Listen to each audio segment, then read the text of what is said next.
the first thing we saw was Chris Nolan came out and gave a presentation talking about cinema, talking about 70 millimeter and IMAX, his commitment to theaters, which I think no one doubts.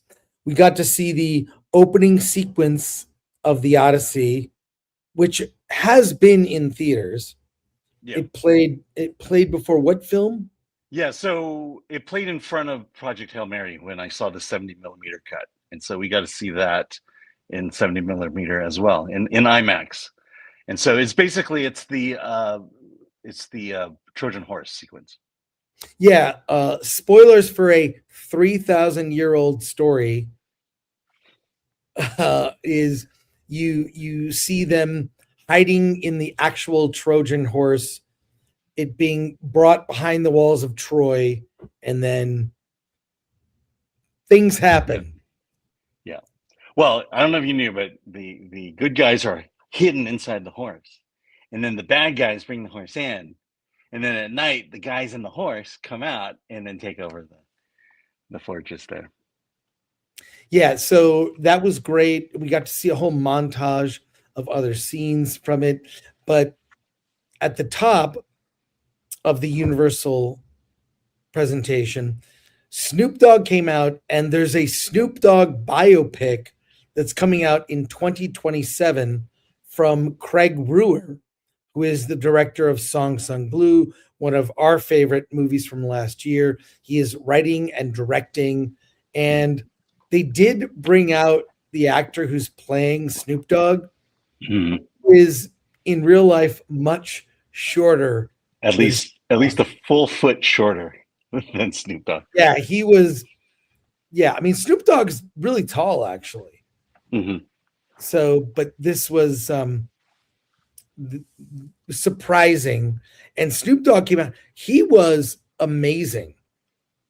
Yeah. He sort of riffed put on a mini show.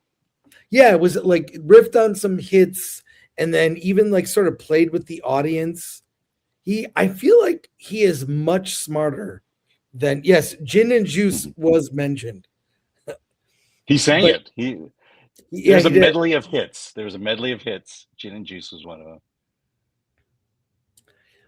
Yeah, and Craig Brewer, if you know his work, he did Hustle and Flow, Song Sung Blue. He made a movie called The Poor and Hungry, which is how I got to know him.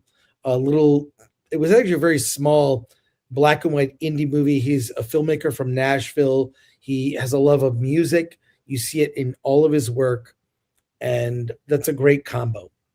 What else did we see at Universal?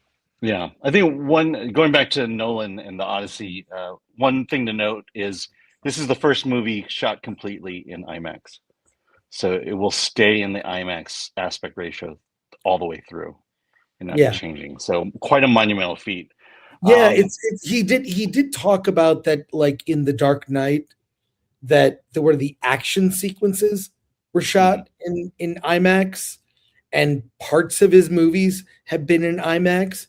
This is the first movie where the whole movie was shot IMAX, even the intimate, dramatic scenes, not just action scenes. Yes. Okay.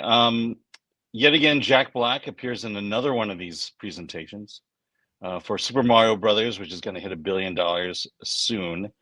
And then they went into, I don't know if you want to talk much about it, but Minions and Monsters, the next Minions movie. Yeah, I'm not a huge fan of the Minions movies, but what they showed was the movie involves the Minions being a part of early cinema, and they like the 1920s, basically. Yeah, somehow get involved in the movie business and become movie stars. Very unusual. Very unusual. And there were references. I'm not sure if you noticed, there were references to Harold Lloyd and Buster Keaton in the action scene. Yeah, and Charlie Chaplin as well.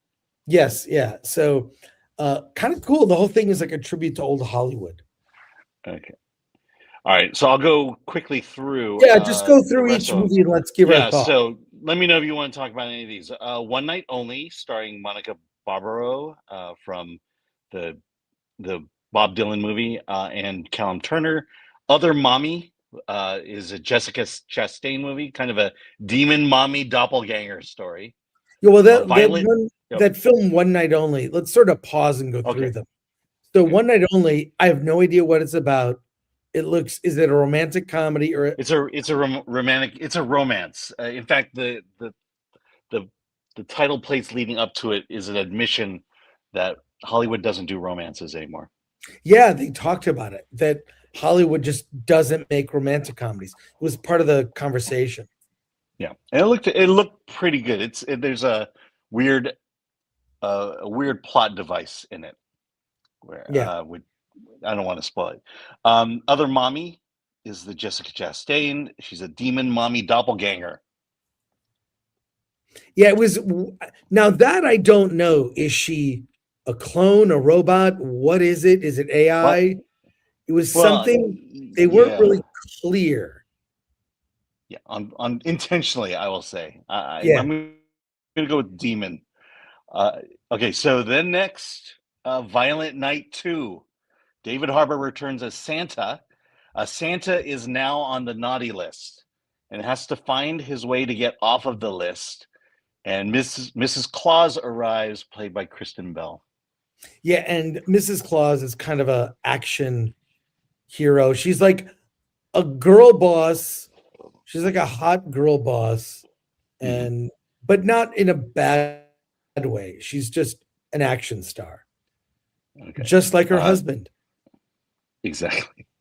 All right, then we move on to one of the big movies coming out, Focker-in-Law. Ben Stiller and Robert De Niro stepped on stage.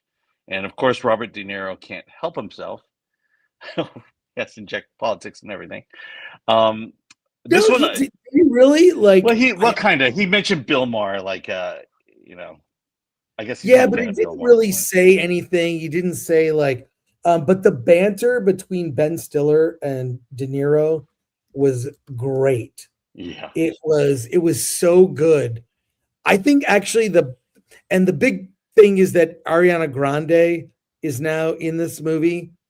Just completely. They made 3 movies, and then the 4th one is 15 years later. 15 years late, but it was part of their plan, since he would be in the De Niro role in this film, in a sense. So, I mean,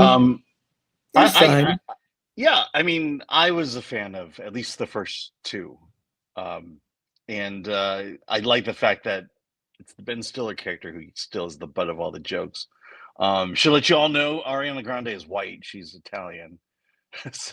So the diversity is not there as you think it is. Yeah.